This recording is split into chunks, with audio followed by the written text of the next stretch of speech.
আমরা আসছি তাপ সঞ্চালন অধ্যায়ের দ্বিতীয় পর্বে, transmission of heat, second part. প্রথমেই আসছি যুগ্ম পাতের মধ্য দিয়ে তাপের পরিবহনে। আমরা এখানে দুটো ভিন্ন ধাতুর পাত নিয়েছি, একটা P1 এবং একটা P2। এর পরিবাহিতাঙ্ক K1 এবং এর পরিবাহিতাঙ্ক K2। এই পাত্রার বেধ হচ্ছে, মোটা হচ্ছে কতটা মোটা, x1, আর এ হচ্ছে কত, x2। দুটো পাতেরই ক্ষেত্রফল হচ্ছে a। তো ধরো একটা জায়গা দিয়ে তাপ ঢুকছে, এই পাত দিয়ে P1 দিয়ে তাপ ঢুকছে আর P2 দিয়ে তাপ বেরিয়ে যাচ্ছে। এখানে দুটি ভিন্ন ধাতুর পাত আছে এবং ভিন্ন পরিবাহিতাঙ্ক আছে। এই দুই পরিবাহিতাঙ্ক মিলে কত পরিমাণ পরিবাহিতাঙ্কের সমতুল্য হিসাবে কাজ করছে সেটা আমরা নির্ণয় করব। অর্থাৎ যুগ্ম পাতের তুল্য তাপ পরিবাহিতাঙ্ক নির্ণয় করব। ধরো P1-এর মধ্যে Q1 তাপ প্রবেশ করছে। তাহলে তোমরা আগের অধ্যায়ে বা আগের পর্বে তুমি দেখেছো যে Q1 তাপ যদি এই স্ল্যাবের মধ্য দিয়ে প্রবেশ করে তাহলে Q1 equal to K1 A θ2 minus θ1 into T divide by x1। কারণ এই প্রান্তের উষ্ণতা θ2 আর এই যে স্ল্যাবের মাঝে মানে শেষ অপর প্রান্তে উষ্ণতা হচ্ছে θ। যেহেতু তাপ এই দিক থেকে প্রবেশ করছে তাহলে θ2-র মানটা বড় এবং θ হচ্ছে ছোট। তাহলে K1 A θ2 minus θ into T divide by দূরত্ব হচ্ছে x1, তাই ডিভাইড বাই x1। এটাকে যদি আমরা একটু মডিফাই করি তাহলে হয় Q1 by T equal to A into θ2 minus θ divide by x1 by K1। K1টাকে আমরা নামিয়ে দিয়েছি। দেখো যখন স্থির অবস্থায় আসবে তখন এর মধ্য দিয়ে যদি Q1 তাপ প্রবেশ করে তাহলে একই তাপ দ্বিতীয়টার মধ্য দিয়েও প্রবেশ করবে। কারণ আমরা জানি স্থির অবস্থায় Q1 তাপ প্রবেশ করলে Q1 তাপই নির্গত হবে। তাহলে দ্বিতীয় স্ল্যাবের ক্ষেত্রে আমরা লিখতে পারি Q1 by T equal to A into, এখানে দেখো এখানে উষ্ণতা, এক প্রান্তে উষ্ণতা θ, অপর প্রান্তের উষ্ণতা কিন্তু θ1। তাহলে আমরা কি লিখব, θ minus θ1 divide by x2 by K2। তাহলে দুটোই Q1 বাই T, তাহলে দুটোকে আমরা সমান করলাম, সমান পরপর লিখলাম। তোমরা ম্যাথে করেছো A বাই B রেশিওটা যদি C বাই D রেশিওর সঙ্গে সমান হয় আমরা লিখতে পারি এটা ইকুয়াল টু উপরের দুটোর যোগফল এবং নিচের দুটোর যোগফল A plus C divide by B plus D। তো একই রকমভাবে আমরা উপরটাকে যোগ করেছি এবং নিচেরটাকে যোগ করেছি, দিয়ে আমরা পেলাম Q1 by T equal to A into θ2 minus θ1 divide by x1 by K1 plus x2 by K2, যেখানে θ2 হলো এই স্ল্যাবের এক প্রান্তের উষ্ণতা এবং অপর প্রান্তের উষ্ণতা হলো কত, θ1।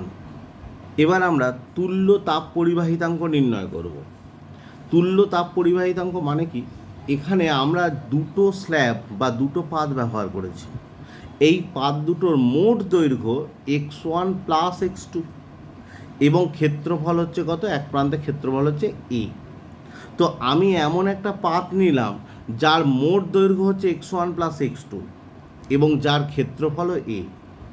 যদি ওই পাত্রাকে Q2 এবং Q1 উষ্ণতা ডিফারেন্সের মধ্যে রাখি, যে এক প্রান্তের উষ্ণতা Q2 আর এক প্রান্তের উষ্ণতা Q1, এবং ওর মধ্য দিয়েও যদি Q1 তাপ পরিবাহিত হয়, মানে এখানে যতটা তাপ পরিবাহিত হচ্ছিল ওখানে সেম পরিমাণ তাপ পরিবাহিত হচ্ছে, তখন আমরা বলতে পারি এই দুটো যুগ্ম পাতের তুল্য তাপ পরিবাহিতাঙ্ক হলো ওই পাতের। সেক্ষেত্রে আমরা লিখতে পারি ওর ক্ষেত্রে Q1 by T equal to K, মানে ওর তুল্য তাপ পরিবাহিতাঙ্ক বা ওর তাপ পরিবাহিতাঙ্ক K A θ2 মাইনাস θ1। এক্ষেত্রে একদিকের উষ্ণতা θ2 আর একদিকের উষ্ণতা θ1 এবং মোট দৈর্ঘ্য হচ্ছে x1 প্লাস x2, তাই এটাই লিখেছি।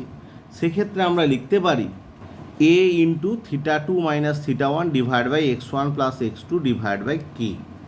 তাহলে আমরা যদি এই উপরের সমীকরণের সঙ্গে এই সমীকরণটা তুলনা করি তাহলে আমরা পাচ্ছি x one plus x two divide by K, এই কেটা হলো তুল্য তাপ পরিবাহিতাঙ্ক, সমান x one by K one plus x two divide by K two.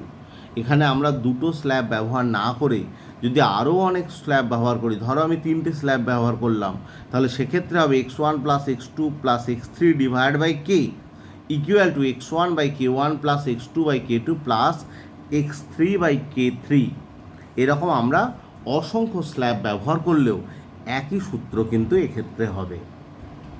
এই স্ল্যাবটার একদিকের উষ্ণতা থিটা টু আর একদিকের উষ্ণতা থিটা ওয়ান, তাহলে মাঝখানে উষ্ণতা আমরা ধরে নিয়েছি থিটা। এই থিটার মানটা কত হবে সেটা যদি নির্ণয় করতে দেয়া হয় তো আমরা কিভাবে নির্ণয় করব? আমরা আগেই যেটা পেলাম, theta two minus theta divide by x one by K one সমান theta minus theta one divide by x two by K two.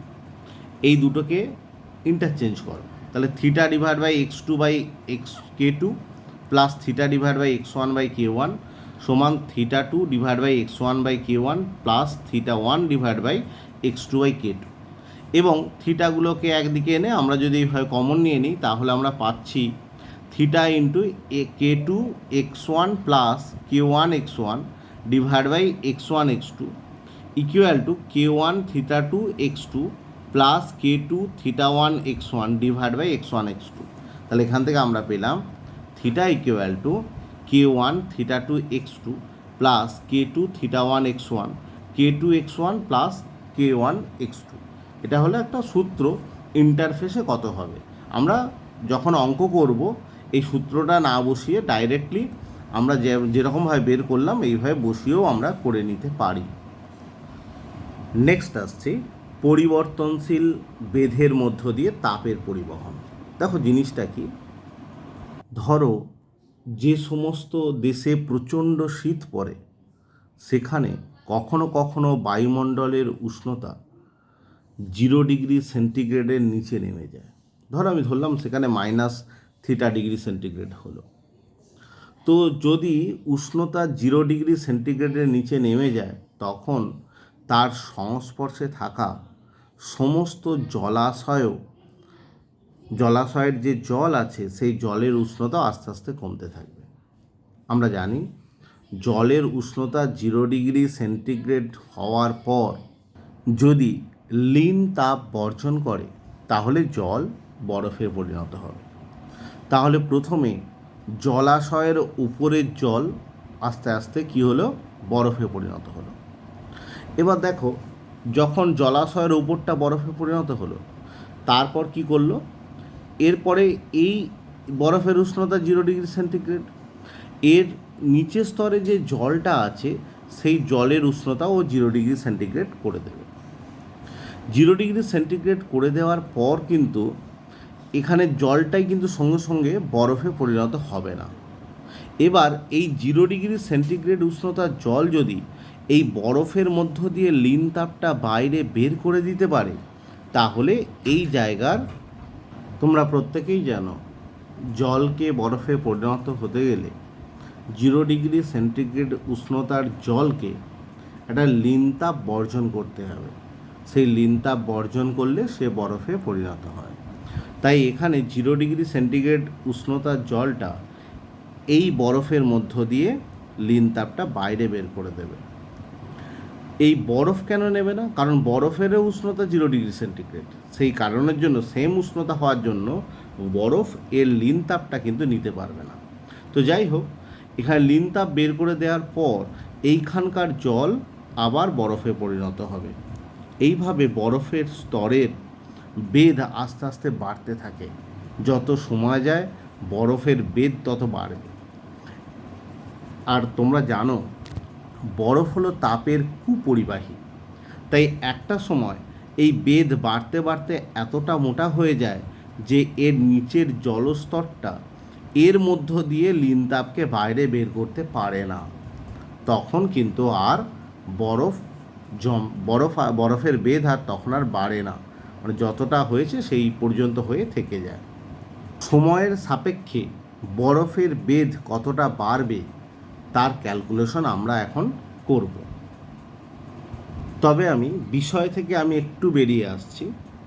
এখানে এই ক্যালকুলেশনটা করার জন্য ম্যাথের একটা নিয়ম আমাদের এখানে কাজে লাগবে, সমাকল, ইন্টিগ্রেশন। তোমরা ম্যাথে এটা করবে, যাই হোক করেছো কি না জানি না, তো আমি এখানে জাস্ট একটু বলে দিচ্ছি কিভাবে করবে আর কি, সমাকল করা হয় কিভাবে। সমাকল জিনিসটা কি দেখো, ধরো একটা বড় লাঠি, এর মোট দৈর্ঘ্য হচ্ছে এক্স, টোটাল দৈর্ঘ্য এক্স, একে আমরা অতি ক্ষুদ্র ক্ষুদ্র অংশে আমরা ভাগ করলাম। অতি ক্ষুদ্র বোঝাতে আমরা ডিএক্স ব্যবহার করি। এই ডিএক্স কিন্তু একটা পুরো কথা, ডিএক্স মানে হচ্ছে অতি ক্ষুদ্র একটা অংশ, ডিএক্স, ডি ইন্টু এক্স নয়, ডিএক্স একটা কথা, যে ডিএক্সের মধ্যে আমরা অতি ক্ষুদ্রকে ব্যবহার করি। তার মানে এই এক্স দৈর্ঘ্যটা অসংখ্য ডিএক্সের সমষ্টি। এই সমষ্টি ব্যবহার করতে আমরা সমাকল ব্যবহার করি। ইন্টিগ্রেশন ডিএক্স, ইন্টিগ্রেশন ডিএক্স এর মানে হলো কত, টোটাল দৈর্ঘ্য এক্স, টোটাল দৈর্ঘ্য এক্স। তবে যে কোনো অনির্দিষ্ট সমাকল করলে সেখানে একটা ধ্রুবক আসে, এই জন্য প্লাস সি লিখলাম, এটা হচ্ছে কনস্ট্যান্ট। এক্ষেত্রে তুমি বলো ইন্টিগ্রেশন ডিএক্স করলে পুরো এক্সই হয়, হ্যাঁ এক্ষেত্রে পুরো এক্সই হবে, সেক্ষেত্রে সি এর মান 0 হবে। তাই এখানে একটা ধ্রুবক থাকে, এক্ষেত্রে না এলেও অন্য ক্ষেত্রে আসতে পারে। যাই হোক, এই হলো সমাকল। সমাকলে একটা সূত্র আমাদের এখানে একটা খুব কাজে লাগবে, সেই সূত্রটা আমি একটু করিয়ে দিচ্ছি। ধরো কোনো একটা জায়গায় সমাকল করতে দিল x to the power n dx, x to the power n, এনটা হলো ঘাত। ধরো এক্সের স্কোয়ার হতে পারে, এক্সের কিউব হতে পারে, এক্স টু দি পাওয়ার 4 হতে পারে, সেই পাওয়ারটা হলো এন। এর যদি ইন্টিগ্রেশন করা হয় তাহলে এর মান হয় x to the power n plus 1 divide by n plus 1। ধরো আমি তোমাদের একটা বললাম প্লাস একটা সমাকল কনস্ট্যান্ট থাকে, প্লাস সি থাকলো, integration x to the power 4 dx করবো। এর মানে হলো x to the power 4 plus 1 divide by 4 plus 1 plus c, তার মানে x to the power 5 divide by 5 plus c. তাহলে integration of x to the power 4 dx করলে এর মানটা হয় এটা। যদি বলো এটা থেকে এটা হলো কি করে, এই নিয়মটা তোমরা ম্যাথে করবে, এটা ম্যাথের বিষয়বস্তু, আজকে আমি ওই জায়গায় যাচ্ছি না, আমি জাস্ট আমার যেটা কাজে লাগবে আমি সেটুকু করলাম। যদি কোনো জায়গায় শুধুমাত্র ইন্টিগ্রেশন অফ ডিটি থাকে, এই দেখো টি এর ফাংশন, তাহলে এটা সমান কত হবে, টি প্লাস সি হবে, ক্লিয়ার। ইন্টিগ্রেশন ডিওয়াই থাকলে ওয়াই প্লাস সি থাকবে, ইন্টিগ্রেশন কোনো পাওয়ার থাকলে পাওয়ারটা এরকম হবে। ধরো কোনো একটা জায়গায় ইন্টিগ্রেশন এ x to the power 4 dx আছে, তো এটা হচ্ছে কনস্ট্যান্ট, তোমার বললো এটা কে, এটা কনস্ট্যান্ট। যদি কনস্ট্যান্ট থাকে তাহলে কনস্ট্যান্টটা বেরিয়ে যাবে, A integration x to the power 4 dx. এবার যেমন এটাকে ইন্টিগ্রেশন করো তেমন হবে, তার মানে কত হয়ে যাবে, এ কত হচ্ছে এখানে x to the power 5 divide by 5 plus c, এইভাবে, ক্লিয়ার। ধরো এরকম দেওয়া আছে x to the power 4 dx 1 থেকে 2, এই যে 1 থেকে 2 দেওয়া আছে মানে কি লিমিট দেওয়া আছে, 1 থেকে শুরু 2 পর্যন্ত। এর মানে কি হবে, আগের ইন্টিগ্রেশনটা করে নাও, x to the power 5 divide by 5। যদি এটাকে বলা, আগেরটা ছিল ইনডেফিনাইট ইন্টিগ্রেশন মানে অনির্দিষ্ট সমাকল, সেক্ষেত্রে কিন্তু কোনো লিমিট ছিল না। আর এটাকে বলা ডেফিনাইট ইন্টিগ্রেশন বা নির্দিষ্ট সমাকল, এর ক্ষেত্রে কিন্তু একটা তোমার লিমিট দেওয়া আছে। তাই এটা লিমিটটা বসিয়ে দেবো 1 থেকে 2। এরপর কী করতে হবে, 1/5টা কনস্ট্যান্ট বেরিয়ে গেল। এই যে 1 থেকে 2 লিমিট আছে, এক্সের জায়গায় একবার 2 to the power 5 minus 1 to the power 5 হবে। এক্সের জায়গায় একবার 2 বসলো, এক্সের জায়গায় আবার 1 বসলো, আর মাঝে মাইনাস সাইন হলো। এবার এটাকে ক্যালকুলেশন করে যা মান বেরোবে সেটা। তো এবার আমরা বিষয়বস্তুতে আসছি। আমি ধরলাম কোনো একটা সময় কোনো একটা জায়গায় টি সময় ধরে এক্স বেঁধের একটা বরফ অলরেডি জমা হয়ে আছে। অতি ক্ষুদ্র সময়ে ডিটি সময়ে জমলো ডিএক্স পরিমাণ, মানে অল্প ছোট্ট পরিমাণ জমলো। বরফের ক্ষেত্রফল, এরপর আমরা বিষয়বস্তুতে আসছি। তবে একটু বলে রাখছি, যাদের এই পোর্শনটা এখন অসুবিধা হবে তারা পরেও করতে পারো, কোনো অসুবিধা নেই, এটা বাদ দিতে পারো, ঠিক আছে। তবে এটা ইম্পর্টেন্ট, কারণ এই মুহূর্তে তোমাদের এখনও ডিফারেন্সিয়েশন এবং যেটাকে আমরা অবকলন বলি এবং ইন্টিগ্রেশন বা সমাকলন যেটাকে বলি, এ দুটো এখনও হয়নি। তো তাই যাদের অসুবিধা হবে তারা এখন আপাতত বাদ রাখতে পারো।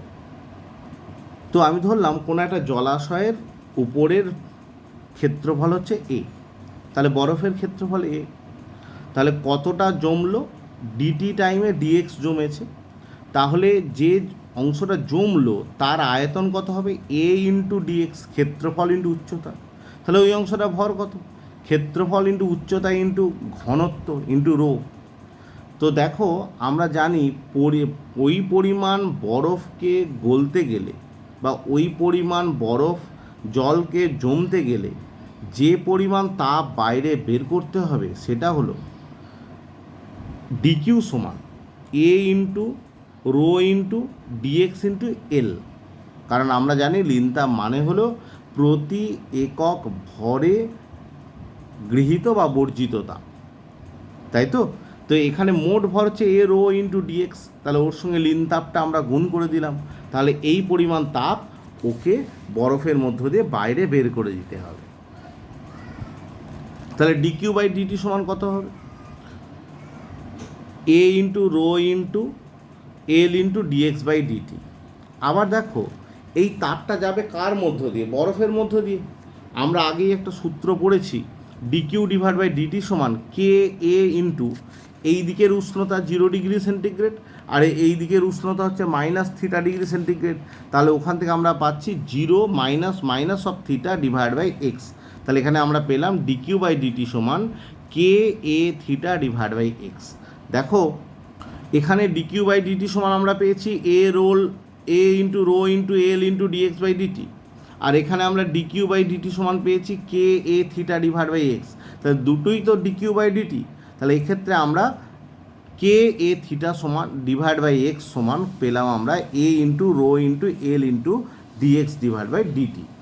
তাহলে আমরা পেলাম A rho L dx by dt সমান K A theta divide by dx. দেখো আমি আগেই বলেছি অতি ক্ষুদ্র সময়ের ডিটিতে অতি ক্ষুদ্র বেদ হয়েছে ডিএক্স, তাহলে আমাকে টোটাল টাইমে বের করতে হবে, সেই জন্য বোথ সাইড ইন্টিগ্রেশন করলাম। Rho l by k theta, k আর থিটা হচ্ছে কনস্ট্যান্ট তাই বেরিয়ে গেল, তাই এটাকে ইন্টিগ্রেশন করলে ইন্টিগ্রেশন ডিটি মানে হলো টি, 0 থেকে টি লিমিট বসিয়েছি। আমি এখানে ধরে নিচ্ছি যখন হচ্ছে তোমার টাইম শূন্য তখন ধরলাম কোনো বরফ জমেনি, মানে শূন্য থেকেই শুরু করেছে, তাই লিমিটটা 0 থেকে এক্স করেছি। কিন্তু ধরো যদি কোনো কারণে অলরেডি বরফ প্রথম থেকেই জমা থাকে, আমরা যখন কাউন্টিং শুরু করলাম তখন থেকেই বরফ আছে, তখন লিমিটটা কিন্তু 0 থেকে এক্স না বসিয়ে আমরা x1 থেকে x2 করবো। সেক্ষেত্রে আমরা লিমিটের জায়গায় x1 থেকে x2 করবো। ঠিক আছে, আমি ক্যালকুলেশনটা সুবিধার্থে আমি এখানে 0 থেকে x দিয়ে দেখাচ্ছি। তাহলে এখানে আমরা পেলাম টি ইকুয়াল টু পেলাম rho l divide by 2 k theta into x square. এখানে একটা জিনিস খেয়াল করো, এই যে টি সময়ে বেধে কতটা হয়েছে এক্স বেধের বরফ জমেছে, এখানে কিন্তু বরফের ক্ষেত্রফল কোনো নেই। তার মানে কোনো একটা শীতপ্রধান দেশের কোনো একটা অঞ্চলে একটা ছোট ডোবাতে যতটা পরিমাণ পুরো বরফ জমবে, ওই অঞ্চলে একটা বড় হ্রদ বা বড় কোনো দিঘি বা অন্য কোনো পুকুর, সব জায়গায় কিন্তু বরফের বেধের পরিমাণ কিন্তু একই হবে।